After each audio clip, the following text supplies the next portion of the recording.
Graças a Deus. Tudo bem, irmãos? Paz do Senhor. Amém, Jesus. Graças a Deus, né? Eu não tenho palavras, de fato e de verdade, para dimensionar a alegria que eu tenho de vir aqui. Até o ar aqui é diferente. Lá em Carapicuíba a gente vê tudo. A gente consegue ver o ar, ele é concreto, né, por causa da poluição. Aqui não, a gente não vê o ar, a gente sente, que é bom, né? E eu sinto muito carinho também, né, quando eu venho aqui. Os irmãos, assim, de uma hospitalidade que chega a constranger. E alguns irmãos aqui, né, sabem um pouco de como nós nos encontramos, né? Eles têm uma história assim bastante peculiar e eu valorizo muito a amizade de vocês. É um prazer muito grande. Deus tem usado muito essa igreja para me trazer alegria. Muito bem. Deus sabe falar melhor do que eu, né? Então, por favor, irmãos, eu quero com vocês pensar alguma coisa sobre alguns aspectos do período e da própria Ruth, alguns personagens que aparecem lá no livro de Ruth. Então, por favor, Ruth capítulo 1, versículo 1. Eu vou trabalhar não só esse versículo, mas todos os assuntos que estão contidos aí. Ruth capítulo 1, versículo 1. E, de fato, irmãos, tudo que eu já vinha com a intenção de falar aqui, de alguma forma já foi falado. O Anderson, quando estava ministrando aqui, ele foi falando, e agora, por fim, também o pastor Fernando, né? Então, você pode pensar que eu sou oportunista, mas eu só vou reforçar o que foi dito, né? Mas vamos lá. 7:48. Ruth, capítulo 1, versículo 1, vai dizer assim, ó. Na época dos juízes, houve fome na terra. Um homem de Belém de Judá, com a mulher e os 2 filhos, foi viver por algum tempo nas terras de Moabe. Eu vou ler só esse versículo aqui, porque eu vou, a partir daqui, trabalhar tudo que está acontecendo, ou pelo menos aquilo que eu quero trabalhar com os irmãos. Bom, muito bem.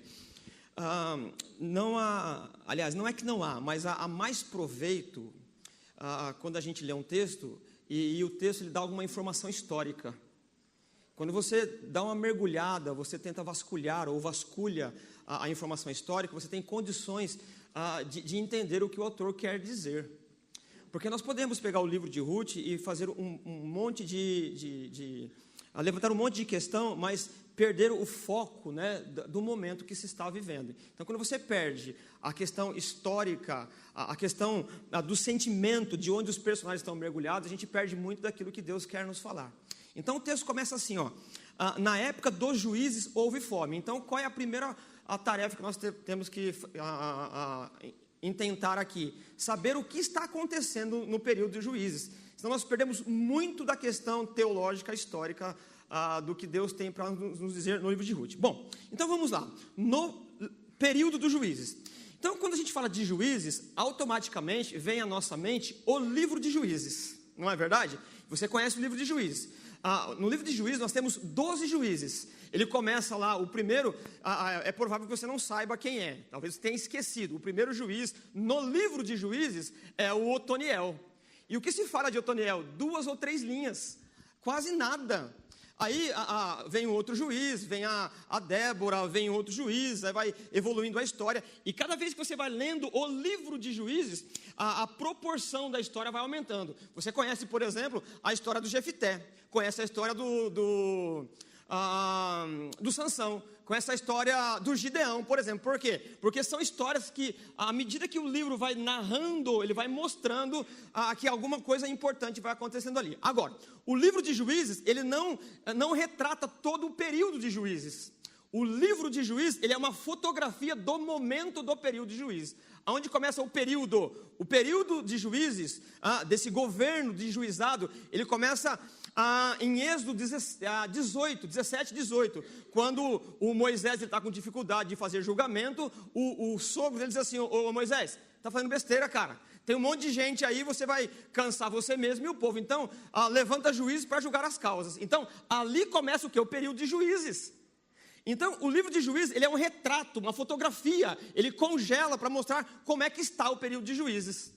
E a proposta teológica do livro de Juízes, qual que é? Mostrar o quê? Que quanto mais se abandona a lei, o Pentateuco, o que é o Pentateuco? O Pentateuco são as regras de vida, ética, moral, né? Que Deus dá lá em Gênesis, né? Mais lá em Levítico, em Êxodo e Deuteronômio, para mostrar como que o povo deve se conduzir. E quando o povo se afasta, quando abandona a lei, há alguns prejuízos.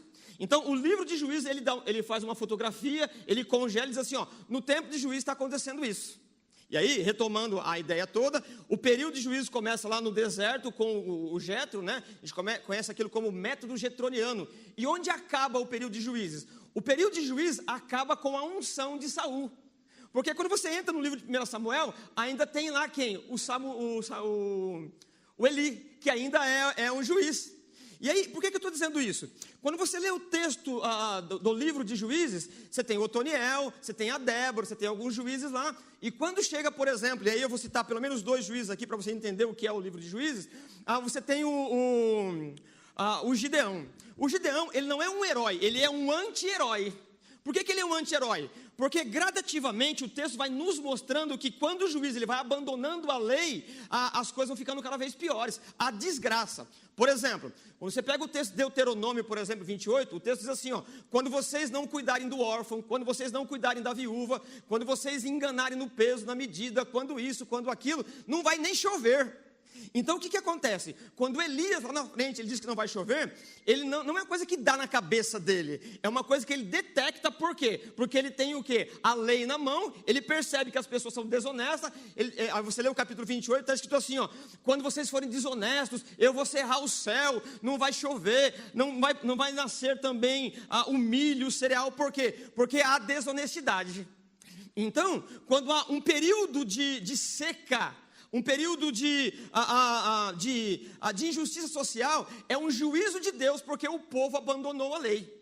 E aí quando você pega o livro de Juízes, e aí eu voltando para esse retrato, o que acontece? O texto diz assim, você pega por exemplo, o capítulo 19, 18, 17, 18, 19 de Deuteronômio, o texto diz assim, ó, quando vocês forem para a guerra, vocês coloquem todo o exército na sua frente, aí quando você passa com o exército, o sacerdote vai dizer assim, ó, hoje o Senhor vai entregar os inimigos nas tuas mãos, então ser forte e corajoso, e aí abençoa, e o povo, Deus vai nos dar o inimigo nas nossas mãos e vamos vencer. Depois que o sacerdote abençoa, vem o general, né, vai dizer assim, ó, faz algumas perguntas. Quem plantou uma vinha? Aí vai dizer, eu plantei uma vinha. Então, já que você plantou uma vinha, está na época de colher, vai para sua casa, não vai ficar lutando aqui não. Aí vai um monte de gente embora. Aí vai dizer assim, o general, por exemplo, de novo, o cara que vai coordenar, que vai estar na frente da guerra. Quem casou esses dias aqui? Aí vai um monte de gente erguer a mão e vai dizer assim, não vai para a guerra não, vai alegrar a sua mulher, tem que estar com ela lá, porque não adianta você estar na guerra e você ficar pensando, agora que eu casei eu vou morrer na guerra, então vai embora. Quem comprou uma casa, quem edificou uma casa, vai fazer essas perguntas e aí vai diminuindo, né, o exército. Por quê? Porque a lógica de Deus é diferente. O que eu quero dizer com isso?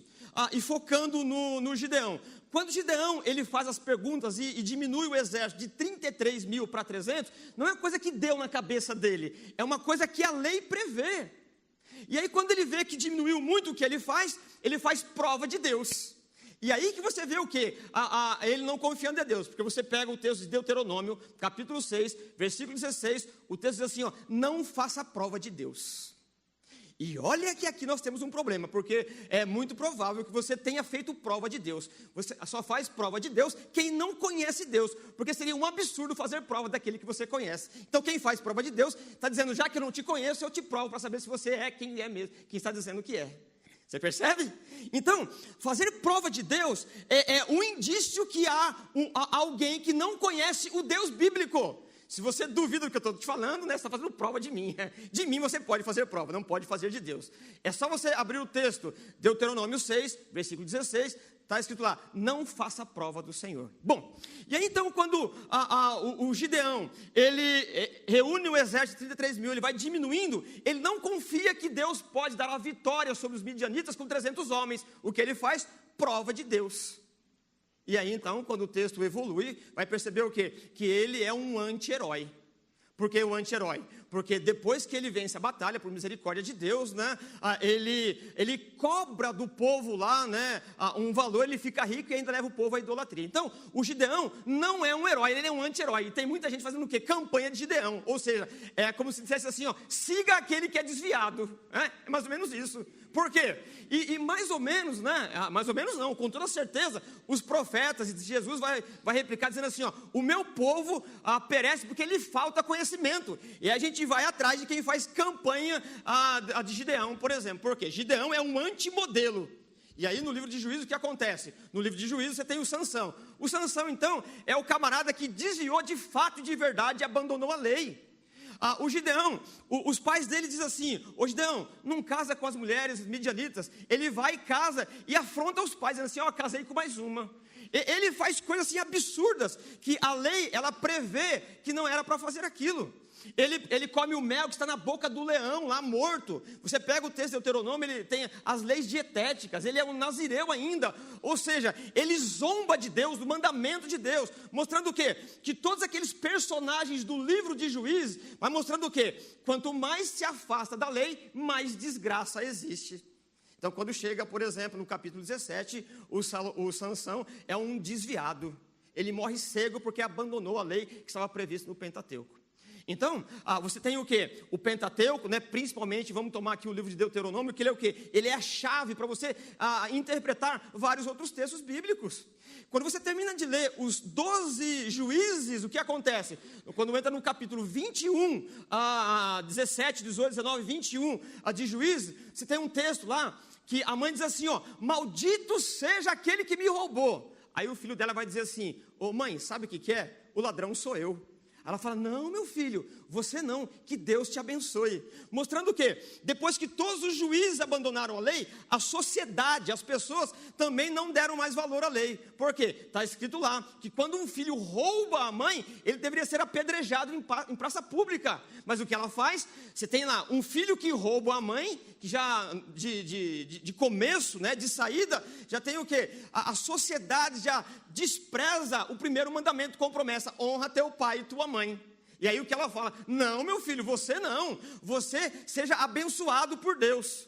E aí o texto vai evoluindo, ela pega o dinheiro, né, dá metade para o filho dela, o dinheiro que era produto do roubo. O que ele faz? Ele faz um ídolo e ele contrata um sacerdote. Por quê? Havia passando um sacerdote na frente da casa dele, ele contrata o sacerdote. Você lê o texto do capítulo 21, 18, 19 até o 21 de Juízes, o texto vai mostrar o quê?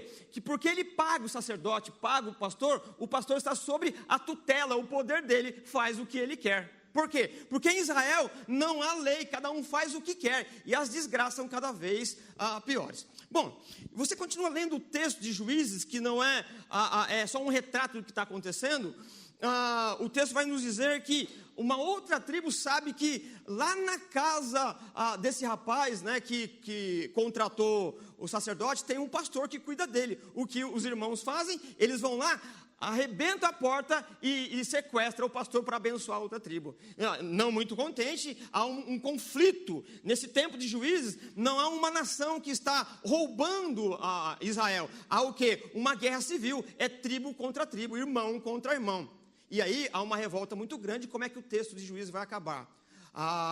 Um rapaz, ele estupra a mulher de outra tribo, ele corta em 12 pedaços e manda para as outras tribos, dizendo assim, ó, já que está uma bagunça mesmo, vamos bagunçar o resto. E o texto acaba de forma melancólica. Por quê? Porque no tempo de Juízes, as pessoas abandonaram a lei. Nesse panorama histórico aqui, o texto começa dizendo assim, ó, na época dos Juízes, houve fome na terra de Israel. Então, a Ruth, ela está vivendo isso aqui. E aí, só para retomar a questão toda aqui, quando você continua lendo o texto, você entra no livro de 1 Samuel, a coisa não mudou, porque o Eli, todas as vezes que fala sobre ele é o último juiz, depois você tem a unção do Saul, você tem a monarquia. O Eli, por exemplo, os filhos dele roubam a oferta do templo, ele seduz as moças que vão para lá e tem um intercurso sexual com elas ali, né? E o texto, todas as vezes que fala de Eli, fala de forma pejorativa, como se dissesse, está vendo? O tempo de Juízes é terrível, porque as pessoas abandonaram a lei. Então, é esse período aqui. Então, o texto mostra para a gente que na época dos juízes houve fome. Houve fome por quê? Porque se você ler o capítulo 28, quando se abandona a lei, Deus havia dito, não vai nem chover. Se não chove, não nasce o trigo. Se não nasce o trigo, não tem comida, tem fome. E nesse momento, o que acontece? A Bíblia vai construir, vai nos mostrar um romance de um grupo, de uma família que está vivendo essa desgraça. Não chove, há uma pornografia exagerada em Israel. E a gente vai ver no texto aqui uma questão calamitosa da moral. Então, para fugir do sofrimento que acontece, o marido da Ruth, junto com os seus filhos, eles vão para um lugar para arrumar comida, para fugir desse caos social. Não chove, não tem comida, o governo é corrupto, e eles fogem dali. E aí parece que quando a vida está ruim, parece que não tem mais o que acontecer de desgraça, a gente está enganado, porque é aí que acontece mesmo. Tem hora na vida que a gente acha que não vai acontecer mais nada de ruim, e é aí que a gente se engana, é aí que as coisas começam a ficar mais complicadas. Tem hora que a vida nos coloca no canto, como se a gente estivesse num ringue, lutando com o Anderson Silva, né? E como a gente não sabe lutar, a gente toma pancada de todo lado. Não importa para onde a gente corra, a vida vai batendo na gente sem dó. Não é assim? Você sabe que é assim. E aqui, esse texto é assim. Essa família aqui, eles saem de Israel, por quê? Porque tem fome. Sai uma mulher, sai o seu marido e 2 filhos. E quando eles tentam melhorar a vida, o que acontece? Morre o marido, já é uma questão calamitosa. Essa mulher, ela tem uma vida complicadíssima. Eles estão fugindo para sobreviver. E quando eles estão no lugar de fuga, tentando se refugiar, o marido morre. E quando a coisa está ruim, o que acontece? Morre os 2 filhos. Tem hora que a vida prega cada peça na gente, que a gente não sabe por quê e de onde vem. Como eu disse, a vida encosta a gente no ringue e vem pancada de todo lado e você não sabe para onde ir. E cada um sabe o que já passou, o que está passando. Então, a vida, ela não preserva ninguém. Quando a gente pensa que a coisa está ruim, você pode acreditar que pode piorar. Bom, e aí então você percebe o quê? Que agora você tem uma viúva estrangeira, numa terra estrangeira, e 2 mulheres também dali. E aí, de repente, ela tem uma notícia que Deus resolveu abençoar lá na terra dela. E o que ela faz? Ela quer voltar. E quando ela volta, quem volta com ela? As suas 2 noras. E aí, então, que a questão, a gente começa a ter algumas aplicações aqui. Por quê? A Ruth, a Noemi, melhor dizendo, né? Ela não quer ser chamada mais de Noemi, é chamada de amarga. Porque a vida foi tão amarga com ela que ela acha que não merece o nome que carrega. Ela quer voltar e diz assim, quer saber, muda meu nome, eu sou amarga. Deus me espremeu. E percebe que o texto nunca vai dizer que foi o diabo. Nunca. Ela morre, do mesmo jeito que Jó vai falar assim, não foi o diabo, foi Deus. Isso é o quê? É alguém que crê na soberania de Deus, que conduz a história do jeito que quer. Geme, mas geme no trono da graça. Reclama, mas reclama com Deus. E não atribui as circunstâncias da vida com ninguém. Ou seja, Deus é soberano e sabe o que está fazendo, ainda que eu não saiba explicar. E aí, quando ela está voltando, ela percebe que as 2 noras dela, que também são viúvas, estão voltando com ela. E imagine essas 2 moças voltando com ela, a dificuldade que elas terão, porque elas vão sair da terra natal e vão para uma terra estrangeira. E essa mulher aqui, a Noemi, ela sabe o que é viver em terra estrangeira. Ela sabe o que é sofrer. E as 2 moças estão vindo com ela. De repente ela para e ela diz assim, olha, eu não quero mais que vocês venham comigo. Fique na terra de vocês, reconstrua a vida, porque eu vou viver a minha vida sozinha. E aqui tem a primeira lição. Essa mulher, ela foi espremida pela vida. Essa mulher, ela tinha motivo de ser ranziza. Ela tinha motivo de ofender o outro. Porque algumas pessoas, quando sofrem, imagine que descarregando o veneno no outro, melhora a sua situação. E não é assim. A Noemi, ela sabe que ela pode, ela tem condições de fazer das 2 noras as suas servas, e elas voluntariamente querem seguir, mas ela com graça, com misericórdia, ela olha para as suas 2 noras e diz assim, eu não quero que vocês vão comigo, eu prefiro sofrer sozinho, do que colocar vocês no mesmo caldeirão que eu. Fique aqui. Fique com a família de vocês, voltem, casem, reconstruam a família e sejam felizes. Deixa que eu me amargure, vocês não têm que passar isso comigo. E me parece que essa mulher quer ser chamada de amarga ela não tem nada, ela é muito doce. Por que é doce? Porque ela prefere sofrer sozinho do que dividir o seu sofrimento com as mulheres que viveram com ela. essa mulher tem a capacidade, a graça de Deus, de preservar as pessoas que estão do lado dela. Algumas pessoas, enquanto sofrem, faz questão de fazer o outro sofrer com ele também. Mas aqui não. Ela tem sensibilidade, graça de Deus, misericórdia e amor. Diz assim, não, você não precisa sofrer. O sofrimento é meu. E algumas vezes na vida, algumas pessoas que sofrem, ela faz questão de ser mal educada, angustiosa, faz questão de amargurar o outro, como se o sofrimento do outro amenizasse o sofrimento da pessoa. Então, algumas pessoas que conhecem Deus, ela sabe sofrer sozinho, sem deixar que o sofrimento dela prejudique o outro também. Sabe o que chama isso? Graça e misericórdia. Você não precisa sofrer comigo. Se você não puder sofrer, que você vá em paz, que você viva a sua vida e o sofrimento meu é meu. Aqui está uma mulher que ela quer ser chamada de amarga, mas na verdade é uma mulher doce. É uma mulher que sabe chorar, é uma mulher que sabe se amargurar sem que o outro seja carregada com ela, com as suas amarguras. É interessante que aqui, e eu acho que essa analogia ela serve muito bem, que o sol, o mesmo sol que endurece o barro, é o sol que amolece a cera. Porque algumas pessoas, quando sofrem, ela faz questão de amargurar a vida de muita gente. Ela arrebenta com família, com igreja, com o trabalho. Outras pessoas, enquanto sofrem, ela fica mais doce e perfume o lugar que está. Porque ela sofre, mas sofre com a presença do Senhor e não leva o outro consigo para sofrer também. Aqui está o quê? A Noemi, que ela vira para suas nós e diz assim, volte para a terra de vocês. Viva a vida de vocês. Vocês não precisam vir comigo, por quê? Porque o sofrimento é meu e vocês têm condições de não sofrer o sofrimento que é meu.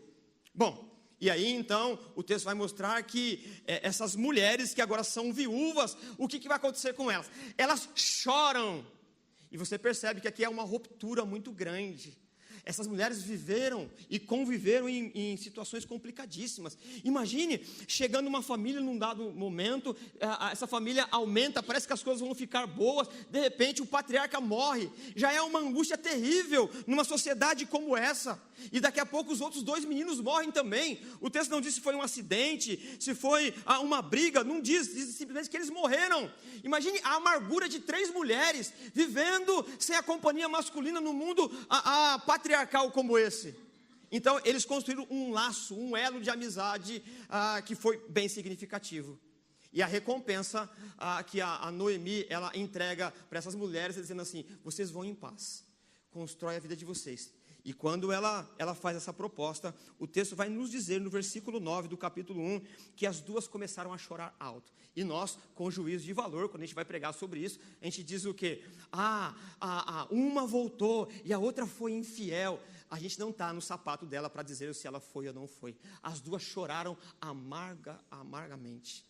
Aqui não cabe um juízo de valor. O fato é que uma voltou, a Ruth voltou. E aqui entra também a fidelidade. Por que fidelidade?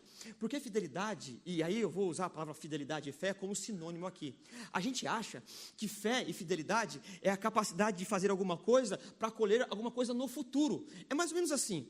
Quando a gente prega sobre fé, diz assim, pensa alguma coisa aí e você vai colher amanhã. A gente faz assim, em nome de Jesus vai acontecer. A gente faz uma cara mais ou menos assim, né? Dá uma gemida, né?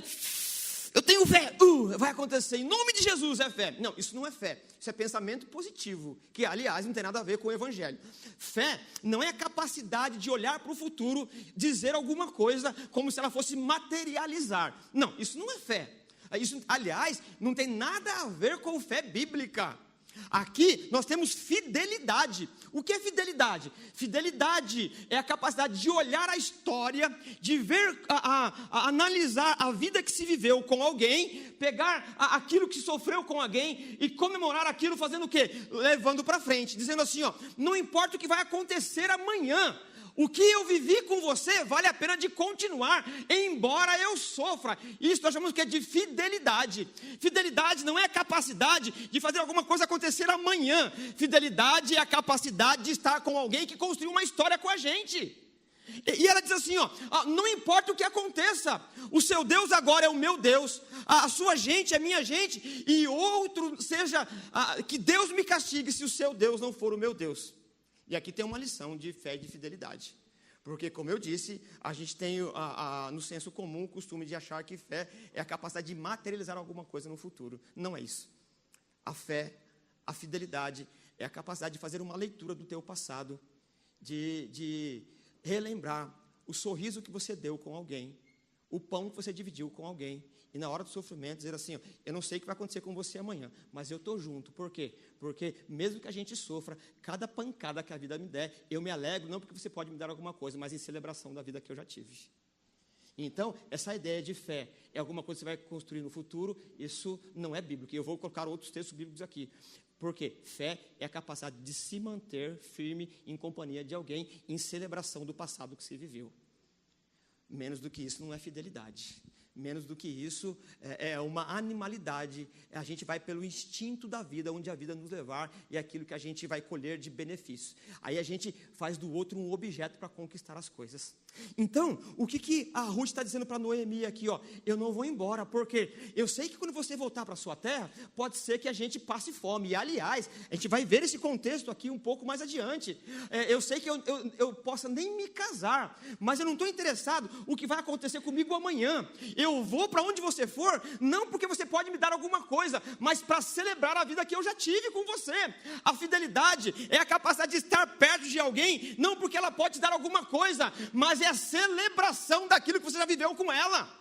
É por isso que casamentos, eles continuam mesmo na dificuldade. E você faz uma leitura do momento que você está vivendo, você vê que a coisa não está boa, que talvez o marido ou a mulher perdeu o emprego, a questão econômica ela tá ruim, vem a doença, vem a questão estética também, ela vai se perdendo naturalmente. Você diz assim, eu fico com você, não porque você vai me dar, mas pela história que a gente construiu, com aquilo que a gente viveu, vale a pena estar com você.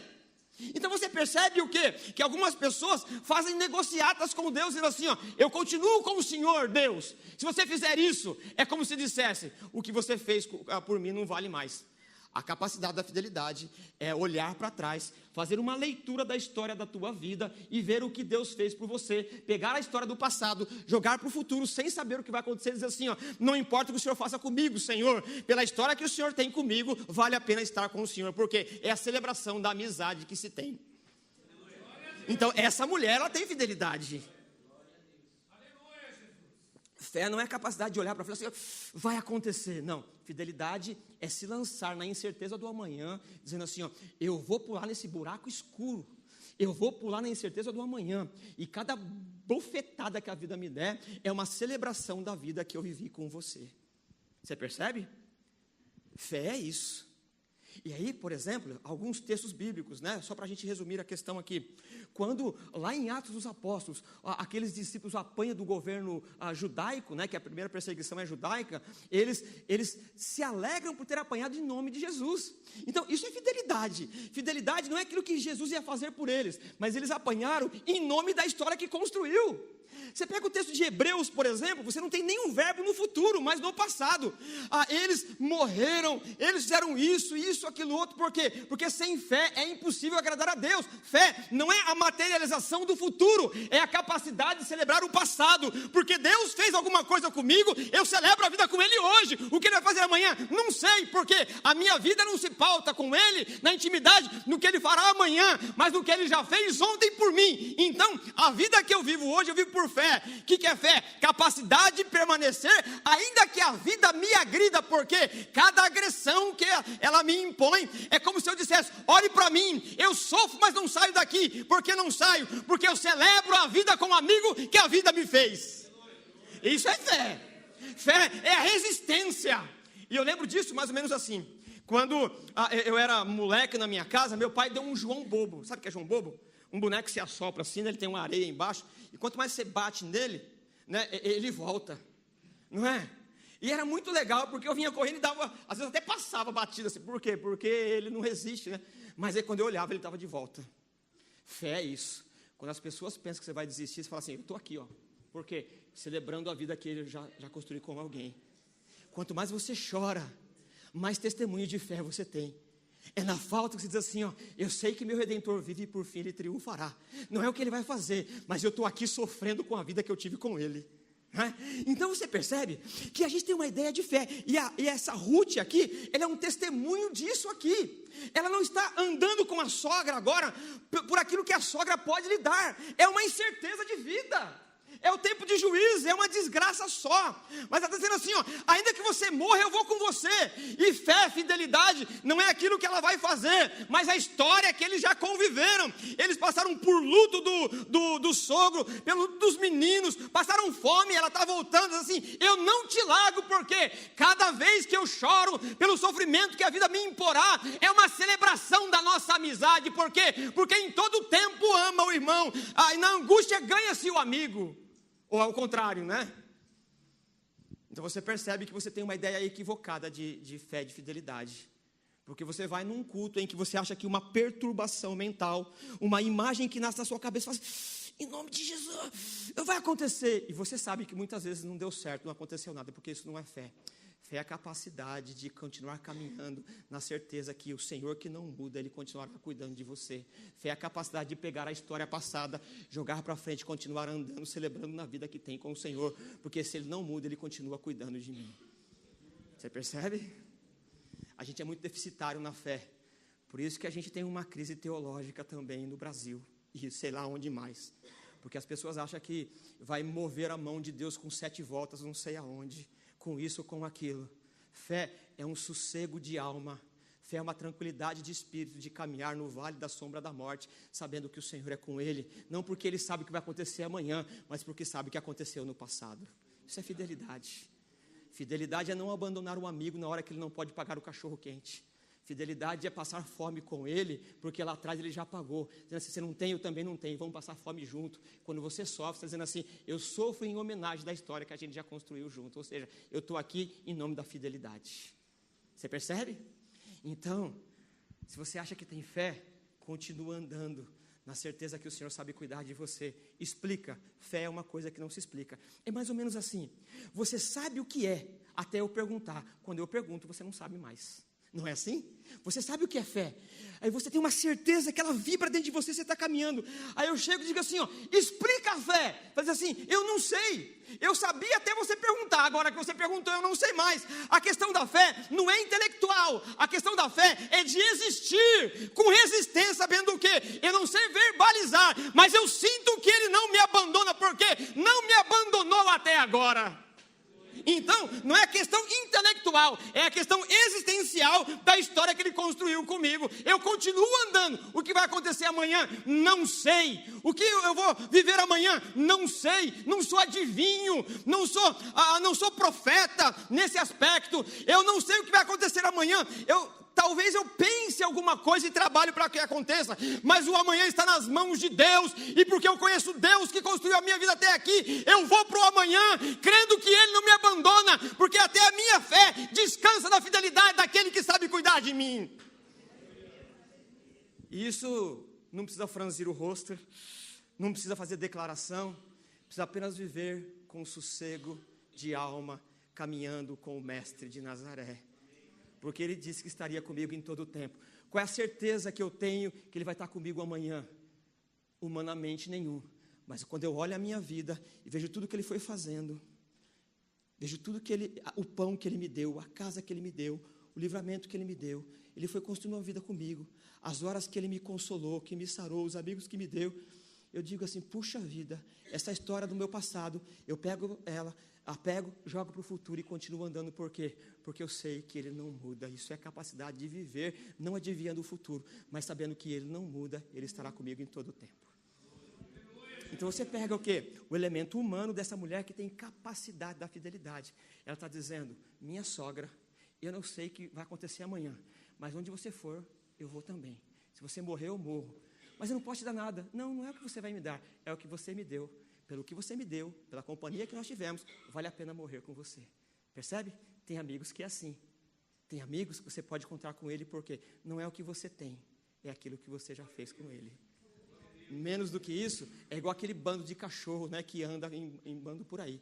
Ele anda com alguém, vai atrás de alguém, da matilha, né, dele, porque vai conseguir alguma coisa. Nós não somos assim. Nós sabemos e andamos com as pessoas porque nós temos capacidade de manter relacionamento e fazer com que ele perdure. Por quê? Fidelidade é a capacidade de estar perto do outro, mesmo que o outro não possa oferecer mais nada. Então você percebe que esse é um motivo que as pessoas vão embora das igrejas. Esse é o motivo que amizades acabam. Esse é um dos motivos que as pessoas adulteram e deixam o cônjuge sozinho na hora mais difícil. Por quê? Porque não tem a capacidade de celebrar a amizade e a história que teve. Na hora da dificuldade ele cai fora, porque é como se dissesse, até aqui você teve alguma coisa para me dar, agora que não tem, resolva a tua vida, que eu resolvo a minha. Nós não somos assim, porque Deus é fiel. Na fidelidade de Deus, nós também somos fiel com aquele que está andando com a gente. Eu não sei como você está, mas eu estou aqui porque vive o Senhor, vive minha alma, não te deixarei. Outro exemplo de fidelidade. Você percebe? Então, aqui você tem o quê? Uma história primeiro da Noemi, que ela, ao invés de ser amarga, ela diz, eu sou amarga. Ela diz, ó, não mude meu nome, mas na hora de agir, ela não derrama amargura, ela não espalha veneno, ela não inocula veneno, ela inocula a doçura. Por quê? Porque ela recebe doçura de Deus e tem doçura para dar. Ela diz assim, ó, não venham comigo, porque eu não vou descarregar a minha mágoa em você, eu vou absorver aquilo que é meu e você viva a tua vida. E aí o outro personagem, quem é? É a Ruth, fidelidade. E aí, quando você continua lendo o texto, aparece um outro rapaz, o Boaz. É outro personagem que dá para a gente trabalhar aqui muito sobre ele, mas nesse panorama do livro de Ruth, quem é o Boaz? O Boaz é um camarada que tem uma propriedade e é um cara temente a Deus. Porque está em época de crise, e quando ele chega deixa eu só recuar um pouquinho aqui, falar uma outra coisa, questão de Ruth, que me veio à memória aqui. Quando você pega o capítulo 2, o texto vai dizer assim que está lá a Ruth e a Noemi em casa, eles estão com fome, não tem comida. E a Ruth, ela diz assim, ó, eu vou respigar. O que é respigar? Pegar a fruta, alguma coisa que cai, né, enquanto as pessoas estão trabalhando. Interessante que não é a Ruth que é israelita, é a Noemi. A Noemi não cita a lei, quem cita em tese, a pagã.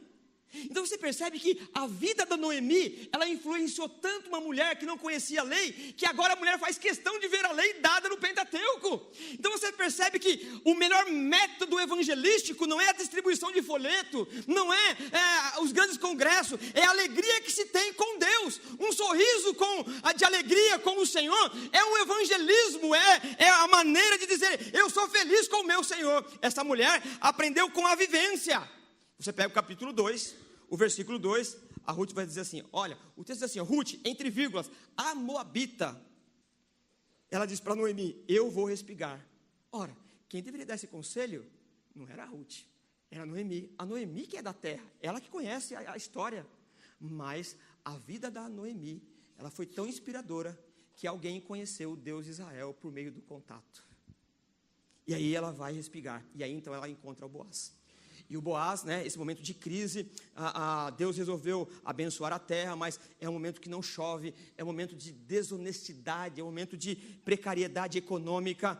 E aí quando você vê um dono, né, um proprietário de um negócio como esse, você já imagina que quando ele chega na propriedade, ele pode dizer assim, ó, e aí, os meus funcionários trabalharam bem, eles desperdiçaram semente, eles irrigaram a terra, araram a terra. Não é isso que ele fala.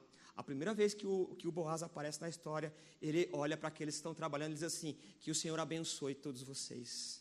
Já mostrando que esse homem é um homem que é piedoso e sabe quem é o Deus de Israel. Então você percebe que o Boaz é um camarada que não gosta de coisa, gosta de gente. E quando ele abençoa as pessoas, ele vê a Ruth. E quando ele vê a Ruth, ele pergunta, quem é essa moça? Alguém vai dizer assim, ó, essa moça é aquela que veio com a sogra dela, que teve todo aquele problema, e aconteceu isso. Aí ele fala assim, eu sei quem é. O texto não diz isso, mas você pode concluir. Mostrando o quê? Que o teu comportamento vai tão longe, que quando você for para algum lugar, Deus já construiu a tua reputação lá, para que as portas se abram. Então, você se comporta de um jeito na dificuldade, e Deus leva a tua reputação para algum lugar, que ela chega antes de você. Que quando você estiver trabalhando em algum lugar, quando alguém perguntar de você, as pessoas já sabem quem você é, porque Deus já levou a sua fama para lá. E porque a sua fama chegou primeiro, as portas vão se abrindo. Por quê? Porque Deus sabe nos levar para onde Ele quer, para nos abençoar onde Ele quer. Porque não importa se é a Moabita, Deus a trouxe, a fidelidade que ela teve com a sua sogra, Deus potencializou. Porque Deus paga fidelidade com mais fidelidade. E Deus é muito mais poderoso para agir com fidelidade conosco. Então você percebe que quando você age com fidelidade com alguém, Deus não esquece. Deus não lança no mar do esquecimento. Aquele que é fiel, Deus continua fiel, porque Deus não pode negar a si mesmo.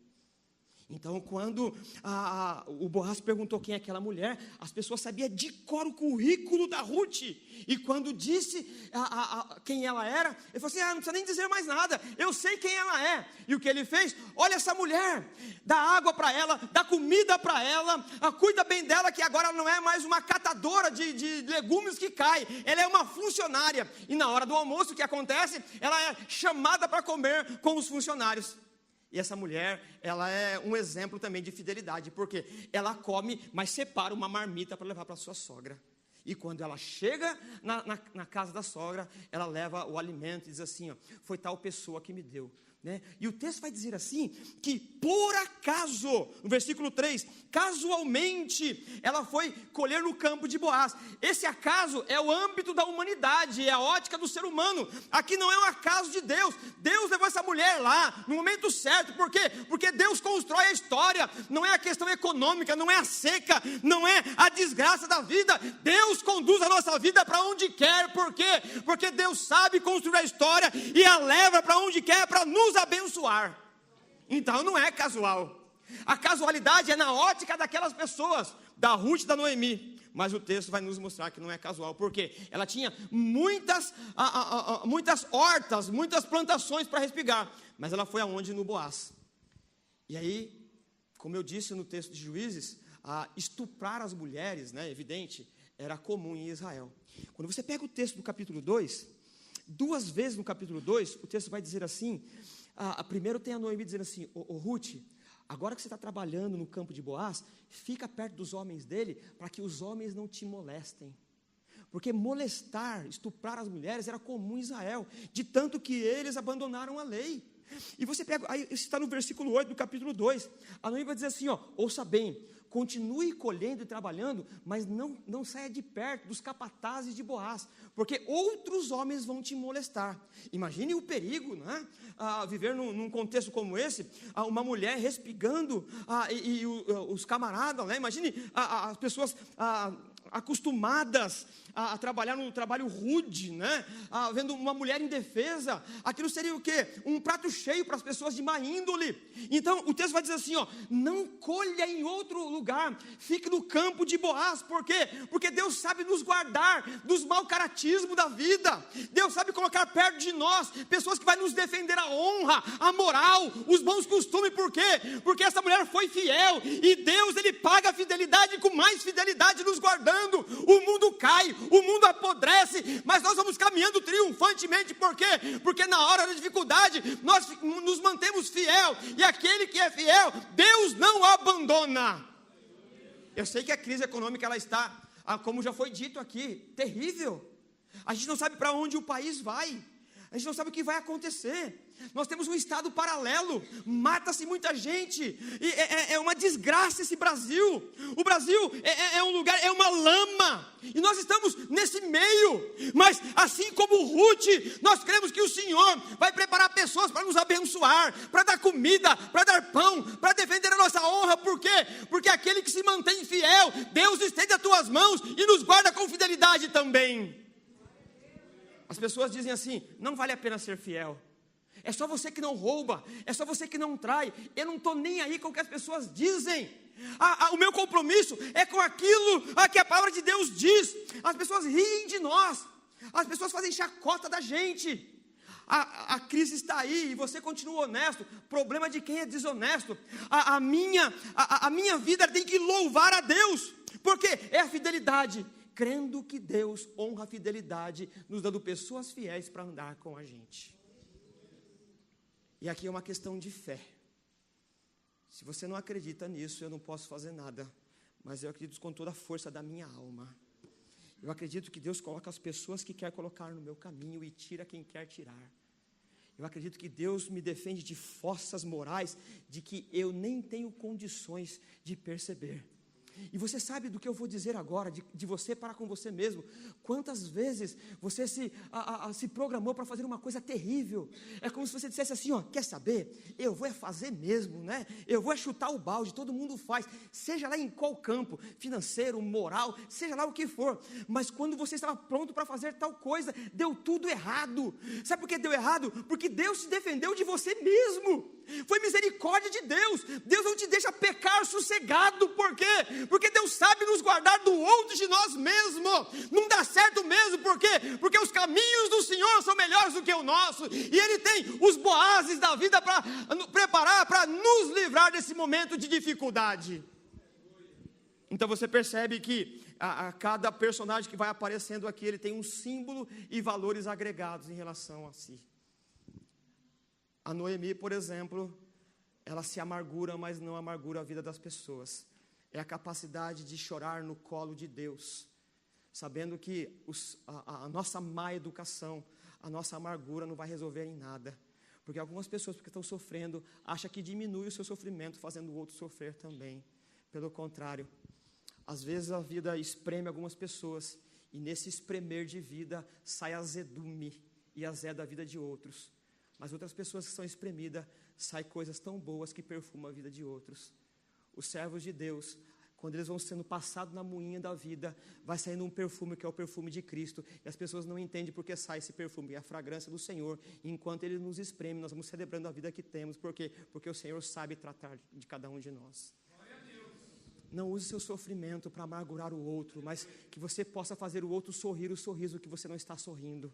Que o outro possa comer o pão que você não está comendo, porque você não é um egoísta, você é alguém transformado pela graça de Deus e que sabe distribuir flores por onde você passa. Porque, como eu digo e como já foi dito também, sempre fica um pouco de perfume nas mãos daquele que distribui flores.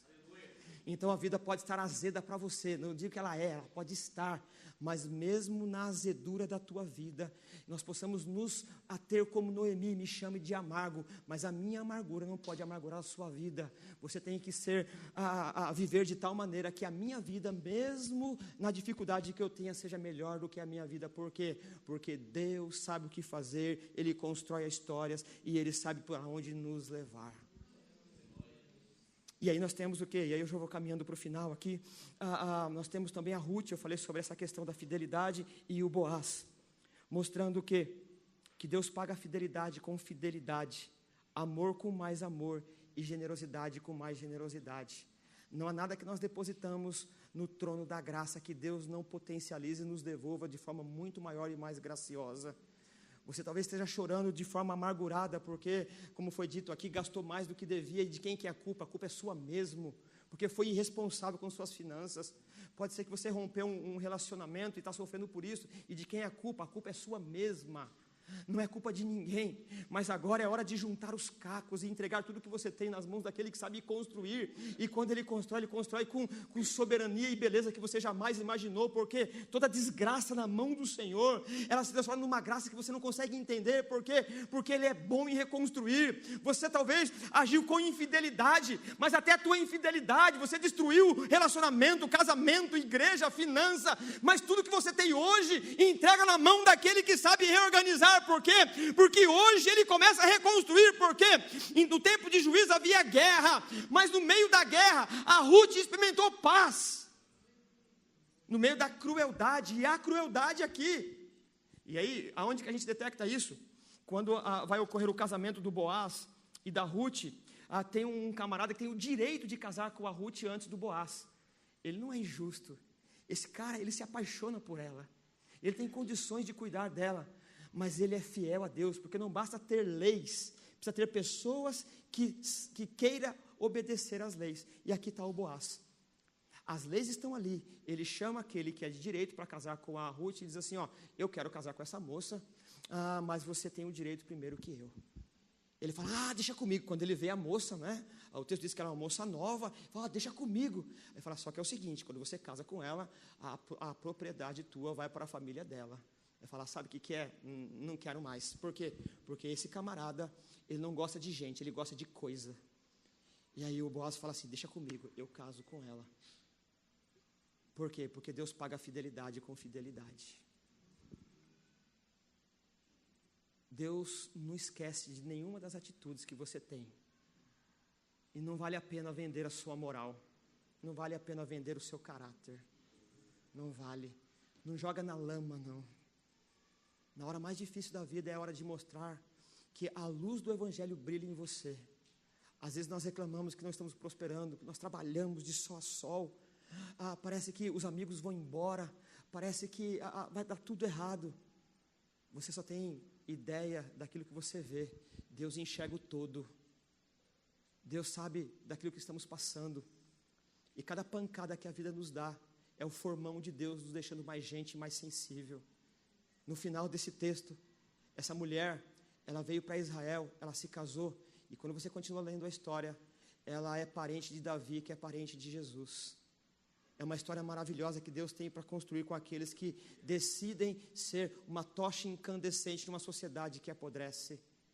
É uma luz de moralidade no meio de uma sociedade que apodrece com os seus cultos às personalidades. Em Juízo nós temos guerra, mas no livro de Ruth nós temos paz. Porque a paz do Senhor não é ausência de guerra, mas a capacidade de viver no mundo em conflito, desfrutando da paz que Ele quer nos dar. As pessoas estão se degladiando, e nós estamos sossegados, e as pessoas não entendem porque não conhecem o príncipe da paz. Nós estamos convivendo com pessoas belicosas, mas no meio dessas pessoas belicosas, nós celebramos a paz do Evangelho. Por quê? Porque o Senhor sabe cuidar de nós no meio dos conflitos. O livro de Juízo é um livro de crueldade, onde as mulheres não têm valor, ela é estuprada. Mas a gente lê o livro de Ruth, nós temos pessoas com gentileza. Então, o mundo nos dá crueldade, o mundo nos oferece guerra, nós damos paz e gentileza.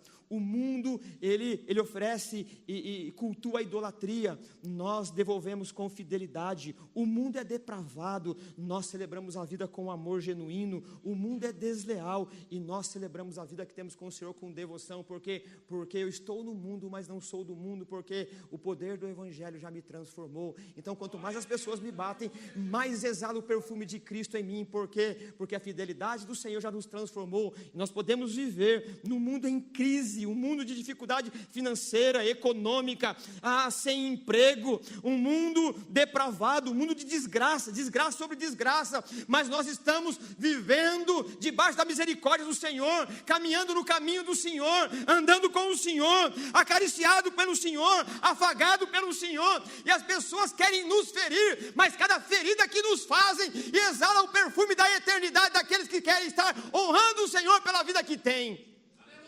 Então, nós choramos diferente, nós gememos diferente. Cada gemido de um crente fiel ao Senhor é um cântico de celebração da vida que tem. Cada choro que chora na presença do Senhor é um motivo de observação daqueles que estão sofrendo e pensam que sabem gerenciar a própria vida.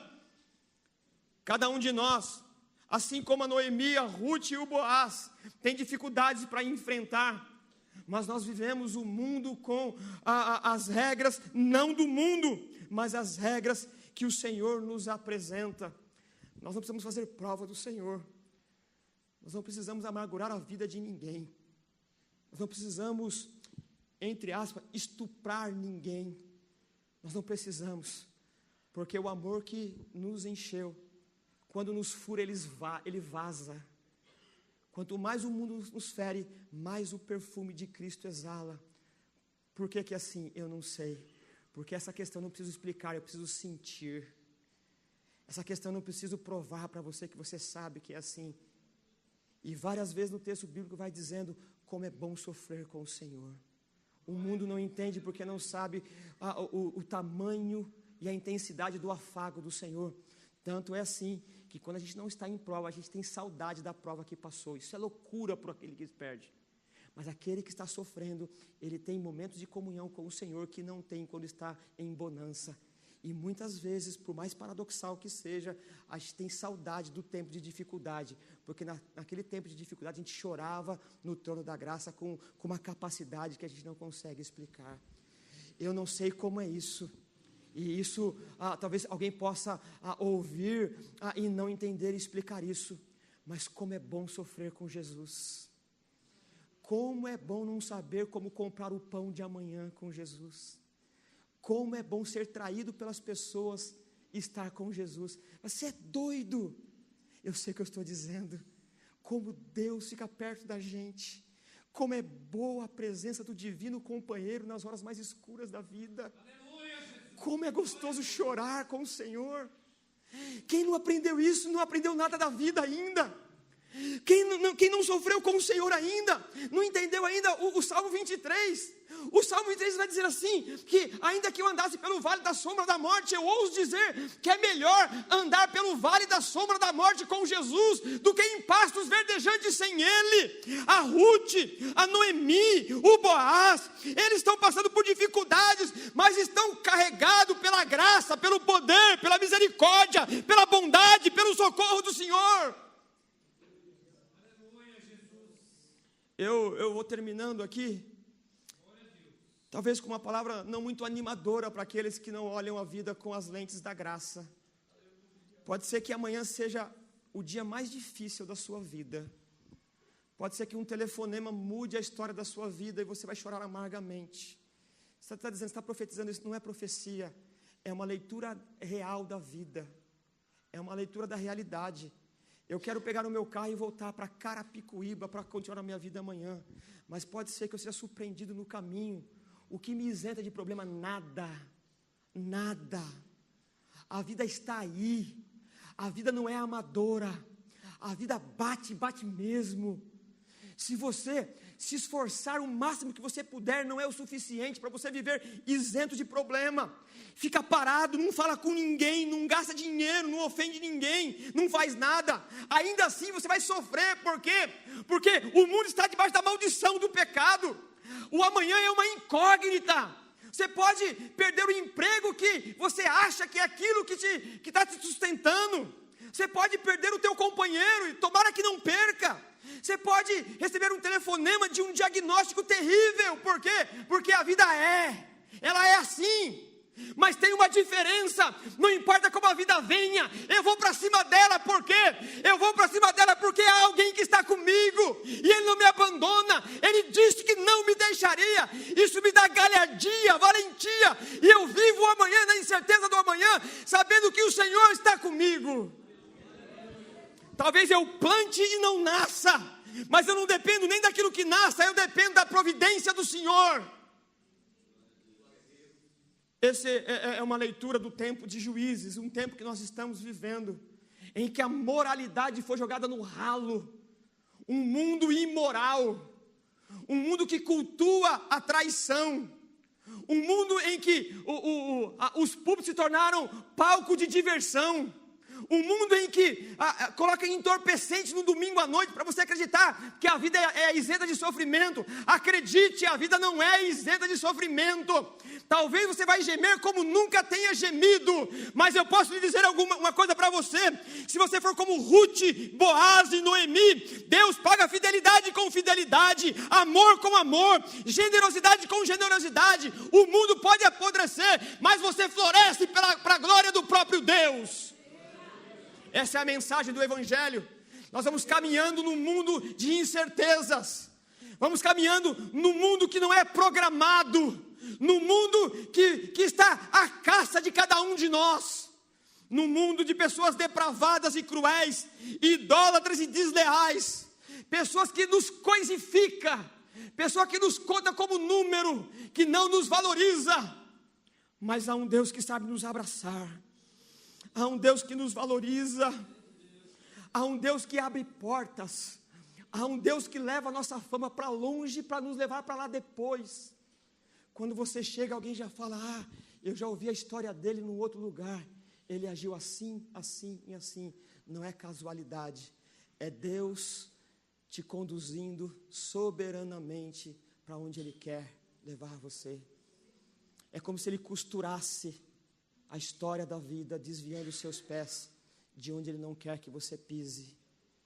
De fato, eu não sei o que vai acontecer comigo, mas ainda que eu tombe no campo de batalha, Ele disse que no último dia vai me chamar e me ressuscitar para estar do lado dEle. Eu não sei você, mas isso me dá uma segurança para até morrer no campo de batalha, porque nem a morte tem a última palavra, porque eu sei que meu Redentor vive. Talvez você está gemendo porque lhe faltam alguns centavos ou alguns milhões. Talvez você está com dificuldade de gerenciar a sua vida porque os relacionamentos não dão certo.